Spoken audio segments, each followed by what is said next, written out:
Hello and welcome to the session on ASP.NET MVC views. इस session को शुरू करने से पहले हम रीकैप करेंगे अपने प्रीवियस वीडियो सेशन का। प्रीवियस वीडियो सेशन में हमने MVC मॉडल के बारे में डिस्कशन किया था कि ASP.NET ऐप में हम MVC प्रोजेक्ट में मॉडल को किस तरह से इंट्रोड्यूस कर सकते हैं या किस तरह से उसको इम्प्लीमेंट किया जा सकता है। लेकिन सिर्फ मॉडल को अपने प्रोजेक्ट में ऐड करने से हमें कोई रिजल्ट नहीं मिलने वाला है, ये हमने प्रीवियस वीडियो सेशन में भी देखा था।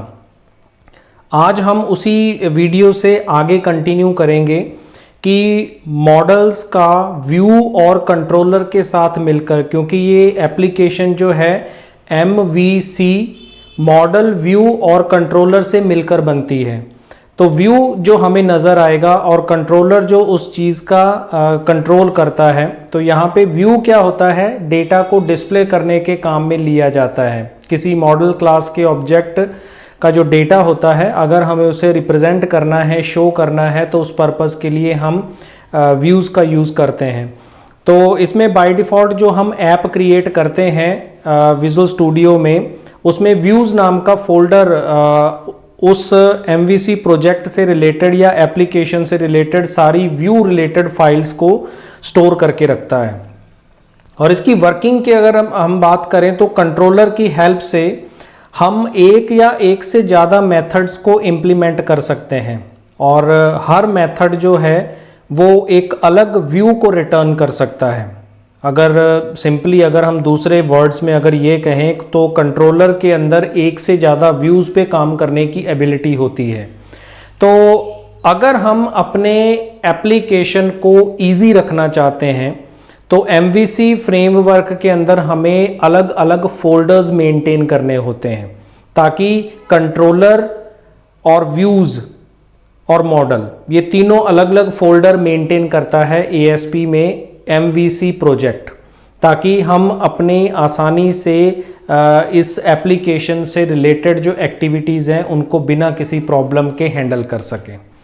तो आज के सेशन में हम व्यूज़ का यूज़, कंट्रोलर और उसकी हेल्प से पूरा MVC एप्लीकेशन कैसे वर्क करता है, मॉडल को भी हम उसी एप्लीकेशन को यूज़ करेंगे। प्रीवियस वीडियो सेशन में हमने जो मॉडल वाला ऐप बनाया था उसी को आगे कंटिन्यू कर रहे हैं।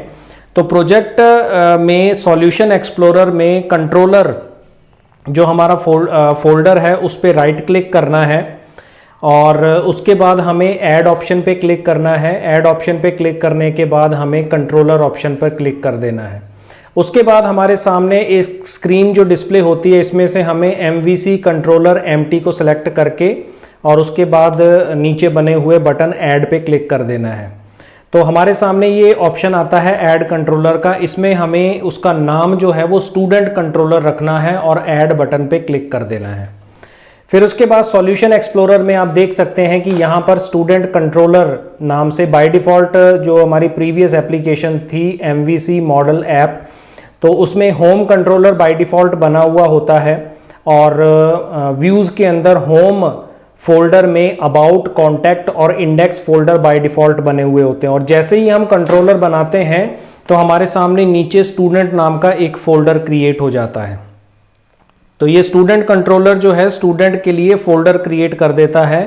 तो उससे रिलेटेड जितने भी व्यूज़ होंगे वो हमें इसी फोल्डर के अंदर रखने होंगे। होम कंट्रोलर से रिलेटेड सारे व्यूज़ जो हैं वो होम फोल्डर के अंदर मौजूद हैं। और इसी तरीके से जैसे आप देख सकते हैं यहाँ पे दूसरे डायग्राम के अंदर कि होम कंट्रोलर के सारे जो व्यूज़ हैं वो होम फोल्डर के अंदर हैं और स्टूडेंट से रिलेटेड जितने भी कंट्रोल्स हमें बनाने हैं वो हम स्टूडेंट फोल्डर के अंदर रखेंगे।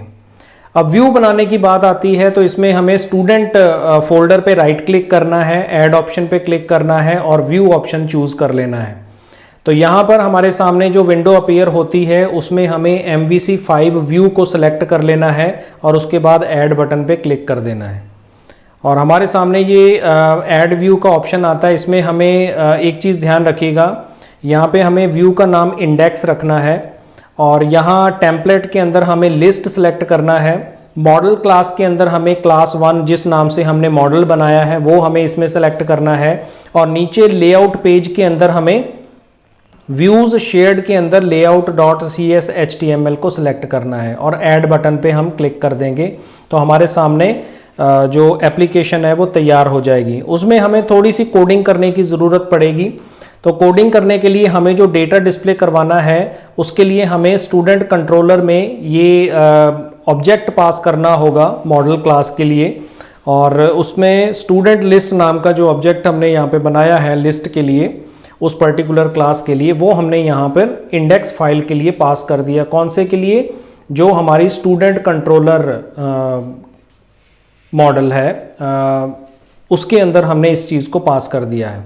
और हमारे सामने जो रिज़ल्ट जनरेट होने वाला है उसके अंदर हम वो सारी एप्लीकेशंस जो हैं वो देख पाएंगे कि किस तरीके से ये वर्क करता है।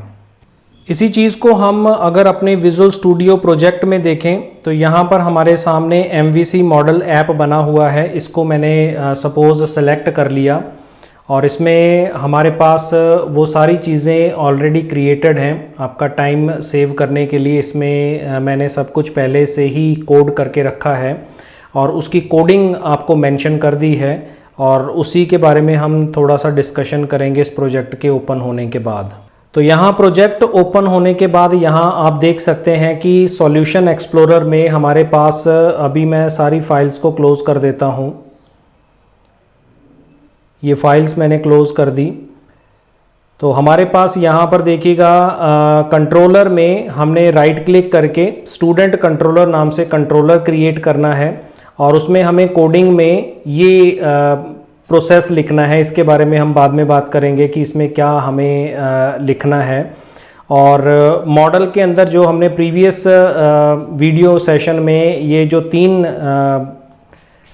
मेथड्स बनाए थे क्लास के लिए, वो मेथड्स हमने इसके अंदर मॉडल के अंदर स्पेसिफाई कर दिए, जिसमें गेट और सेट की वैल्यूज़ हमने रखी थी। 3 मॉडल्स हमने इस मॉडल क्लास के अंदर हमने 3 मेथड्स क्रिएट किए थे, स्टूडेंट आईडी, स्टूडेंट नेम और एज। तो ये हमने प्रीवियस वीडियो सेशन में किया था। अब उसके बाद नेक्स्ट बात आती है कि हमें क्या करना है। जैसे कि होम कंट्रोलर, मैंने बताया कि होम के अंदर हमारे होम कंट्रोलर से रिलेटेड एप्लीकेशन रन होती है। इसको अगर हम रन करेंगे तो वही जो हमने स्टार्टिंग में फर्स्ट MVC ऐप को रन किया था वो पेज रन होगा। इसका इंडेक्स ऑटोमेटिकली क्रिएटेड आता है। और स्टूडेंट के लिए हमें क्या करना होगा, इस पर राइट क्लिक करके हम इंडेक्स नाम से एक व्यू क्रिएट कर लेंगे जिसमें ये ऑटोमेटिक कोडिंग हो जाएगी। हमें कुछ भी करने की ज़रूरत नहीं है, ये ऑटोमेटिक कोड हो जाएगा। जो भी हमने उसमें सिलेक्शन किया है, जो आपको स्टेप्स बताए हैं, उन स्टेप्स के अकॉर्डिंग इसके अंदर वो सारी चीज़ें ऐड हो जाएंगी। और फिर उसके बाद हमें स्टूडेंट कंट्रोलर के अंदर ये कोड लिखना है जिसमें स्टैटिक आई लिस्ट क्लास 1, जिस नाम से हमने क्लास बनाई है वो क्लास का नाम आएगा यहाँ पे।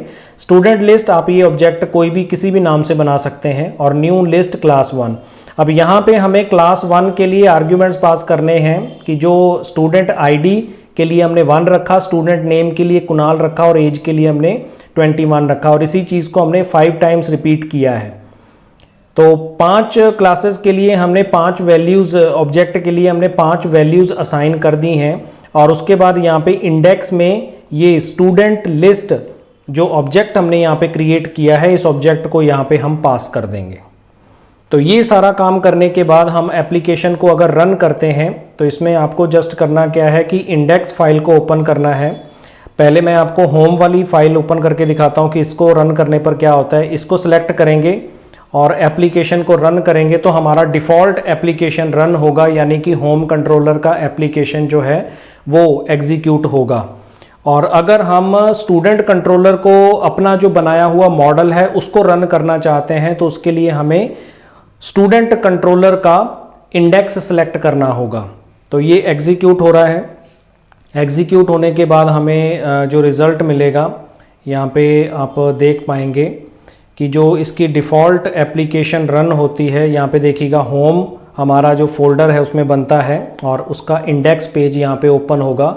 और इसकी जो एप्लीकेशन डिफ़ॉल्ट बनती है जो हमने स्टार्टिंग में बनाई थी, ये देखिए वो पहली एप्लीकेशन, इसमें ये सारे होम के लिए है, अबाउट के लिए अबाउट पेज खुल जाता है ये वाला, कॉन्टैक्ट के लिए कॉन्टैक्ट पेज खुल जाता है।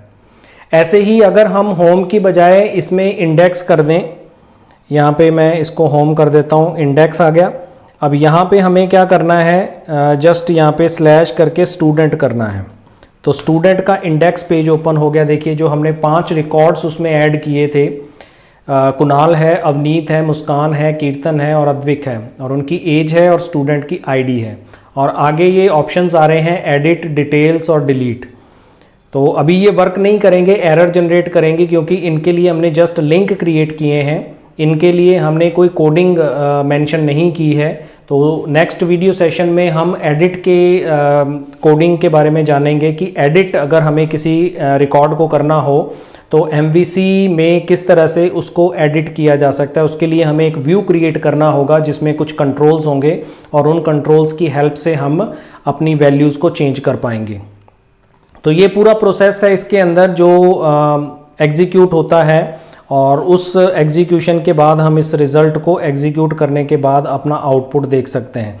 तो यहाँ पर इसको स्टॉप करने के बाद यहाँ पे अगर मैं आपको दिखाऊं इंडेक्स, ये इंडेक्स जो है ये स्टूडेंट का इंडेक्स है, जिसमें मॉडल बना हुआ है स्टूडेंट आईडी के लिए, डिस्प्ले नेम, और जो टेक्स्ट बॉक्सेस उसमें क्रिएट हो रहे हैं और जो वैल्यूज़ उसके अंदर बन रही हैं, ये सारी इस इंडेक्स के लिए आ गया। और ये क्रिएट न्यू का लिंक बन गया, एक्शन लिंक इसके अंदर लिखा हुआ है।